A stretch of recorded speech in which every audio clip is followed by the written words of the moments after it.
Welcome guys to my very first official YouTube review. Now, this main review is going to be about The Witcher on Netflix Season 1. But before I get into that, I have to go through some details about what is Witcher. The Witcher is a very, very complex and yes, very confusing story about a witcher, which is basically a contract killer for monsters, who adopts a daughter who seeks him out for their destiny, and he's wrapped up and intertwined with her drama as well as his lover Yennefer's drama of trying to always find a cure of being able to get pregnant because she basically sacrificed her uterus to become a mage and become beautiful and whatnot. Well, right here is every single novel in the entire story of The Witcher, set aside the trilogy game set that, play after the events of the very last novel. Now, The Witcher Season 1, as a brief synopsis, are basically a bunch of short stories meshed together which were completely taken out of these two short story novellas. Okay? The Last Wish being the first, and Sword of Destiny being the second. What these are, these were actually released and published after the main story was finished for the novels. Now what those cover are basically backgrounds for characters such as Geralt, Yennefer, Ciri, and all of their adventures before they all get together and whatnot. And The Witcher Season 1, while it's pretty middling for critic reviews all around, personally, and I've read every single novel, I've played The Witcher 3 Complete Edition from beginning to end. I don't have a PC, so I haven't been able to play the first two games, but honestly, in my personal opinion, The Witcher Season 1 is exactly as it should be for an adaptation for the first two short story novellas. Yes, it's confusing as all shit. Yes, it's flip-flop, it's going back and forth, it's main story here, and then the next episode it's like 10 years prior, and it's these characters are together, and what's going on, and Ciri's over here when she was over here, and yes, I get it. The timeline is so fucking wonky, it's so confusing, it's so complex, but that is what these novellas are. They literally start with an intro, which is Geralt wounded from a scratch from a Striga, and he basically gets laid by the girl that's nursing him back to health, and then it goes straight from that to the short story The Lesser Evil, which is like years prior. And then the Striga story comes along, but we're talking, in the book it's like 5 short stories since the intro. In Season 1, the Striga story isn't until, episode 3? So yeah, the storytelling and the narrative, it's very disjointed, it's very confusing. But that's the point. Don't go into Netflix's The Witcher and then watching the first 2 or 3 episodes and saying this makes no sense and this is the worst thing ever and how could they do this to a story. That's because that's The Witcher's storytelling. I don't know how else to tell you. And don't get me wrong, I completely understand the frustration that a lot of people have. You're either gonna love it or you're gonna hate it. Whenever Season 2 comes around and they get into the main story, then yeah, it's a little better and more straightforward, but it's still very, very unorthodox. I'll put it to you like that. Anyway, The Witcher Season 1 starts off with a bunch of background footage of the events of the fall of Sintra, which are not explained in the books. It's not in the action or anything. It's told, the fall of Cintra is told just through Bard's songs and whatnot, so it's basically implied what happened. In the show, it literally shows exactly what happened, and you find out more story about the fall of Cintra. You find out more of what Ciri had to go through before inevitably meeting up with Geralt, which is still not in the books at all. Another thing that's not in the books that was added into The Witcher Season 1, Yennefer's origin story. She was basically some deformed looking troll, and when the ladies, we'll just put them bluntly and call them ladies, when they come and get her and teach her the ways of magic and whatnot, they offer her a choice. You can be a beautiful, beautiful witch and have all of the powers in the world and have all these contracts and all of these missions, or you can remain ugly and basically do the same thing, but it wouldn't really work very well in her favor, still being the same. So Yennefer basically sacrifices her uterus to make herself beautiful from their doctor. And it's a success, but you learn later on through one of the other short stories that she inevitably wants a child finally, and she goes seeking a cure through dragon blood and whatnot, and that's whenever she meets up again with Geralt and whatnot. And it's just, The Witcher Season 1, it's as perfect as they could have made it.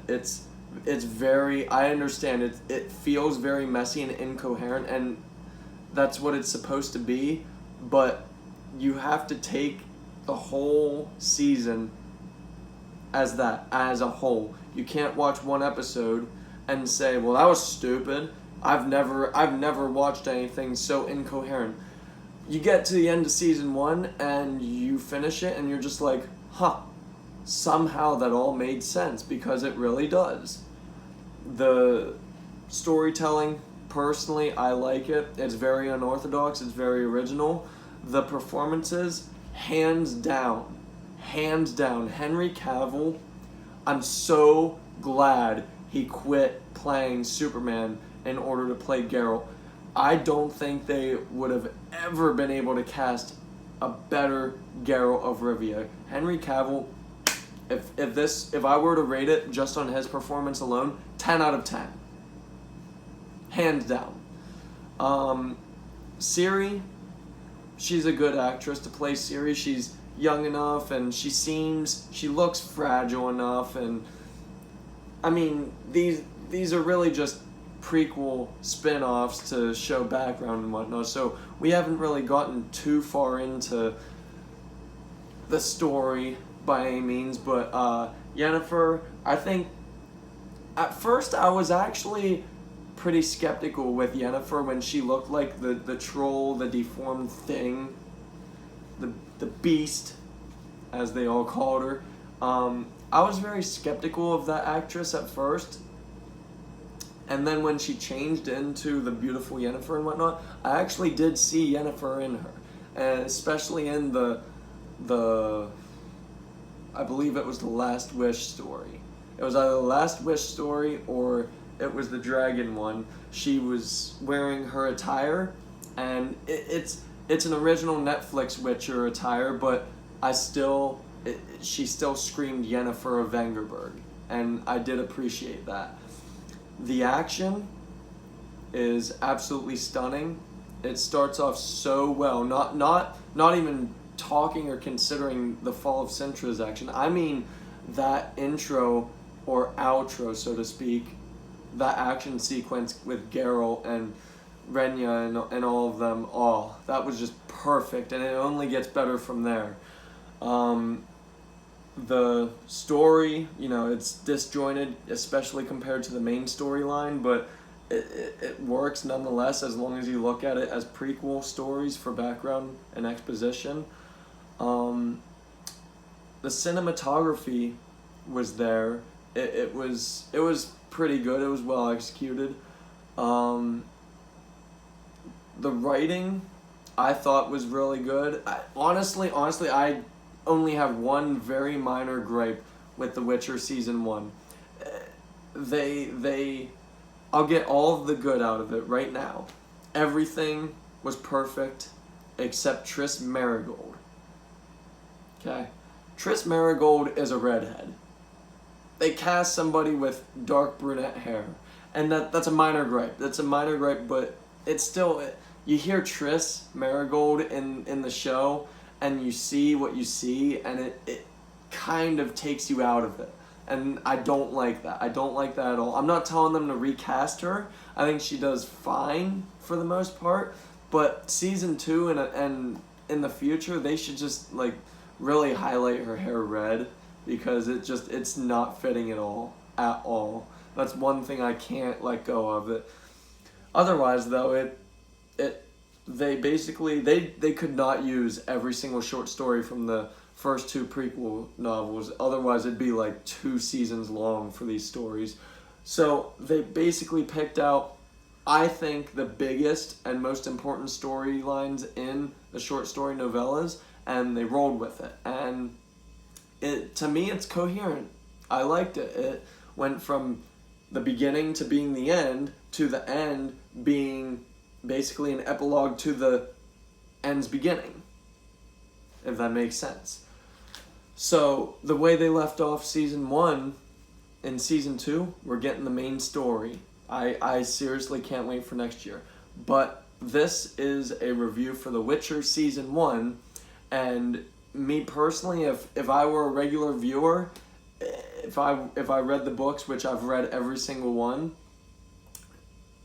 like at least 5 times each, but if I were a regular viewer, already having read the books and played the games and just watching it for an adaptation, it'd be a simple 10 out of 10.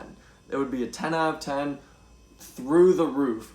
But me being the critic that I am, the very harsh critic, and trust me, my close friends understand exactly how harsh I can be. I'm going to give this an 8 out of 10 just because the story is messy and very disjointed and will definitely put off a lot of viewers. They'll go into it expecting the next Game of Thrones, and they'll leave just basically asking themselves, how am I supposed to keep up with any of this? And this is all gibberish. It goes from the current to 10 years ago to 15 years ago to the current to all at the same time. And I get it. To some people, it just won't make sense. I get it. It's one of those shows, even more than Game of Thrones, where you have to dedicate a very, very big portion of your life to invest in the world and the characters and the story. And these are actually Polish novels translated to other languages and whatnot, and it really shows this through the storytelling. I'm so glad they didn't just go straight forward like Game of Thrones. Otherwise, it would literally be a Game of Thrones ripoff. With that being said, for the record, anybody that compares, like actually officially compares The Witcher to Game of Thrones, little fun fact. The Witcher's very first novel, Blood of Elves, released in 1994, my year of birth. The very first Game of Thrones novel, A Game of Thrones, released in 1998. So technically, Game of Thrones is a ripoff of The Witcher, but we won't go there. Anyway, my final verdict for The Witcher Season 1, very, very solid, 8 out of 10. But personally, I think it would be a 10 out of 10, but I understand this season will be very, very difficult for a lot of people to invest their time in. It's a very disjointed, incoherent mess of a plot, and it's understandable. Now, with that being said as well, I can also say, if you go in just wanting action, you'll be also satisfied with that as well. As You go into The Witcher, there's plenty of action, there's plenty of bloody violence, there's plenty of messed up scenes as well. Won't get into those. This will be a spoiler-free review as much as I can, but I also had to give you the basics of the story, so I apologize if there were times where I had to spoil it, but The Witcher is a very, very unknown series other than to gamers, and people will just see it on Netflix and it'll basically be clickbait for action goers, and it's so much more than that. So personal opinion, 10 out of 10. For whole audience, it would be an 8 out of 10. So thank you very much. I hope this appeases to your opinion. You give it a go. Watch the first season. Like I said, watch the whole entire first season, then review it yourself. Give your honest opinion.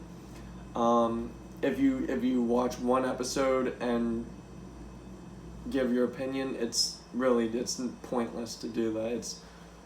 It's a take it as a whole kind of thing. So anyway, thanks you guys. I'll catch you some other time.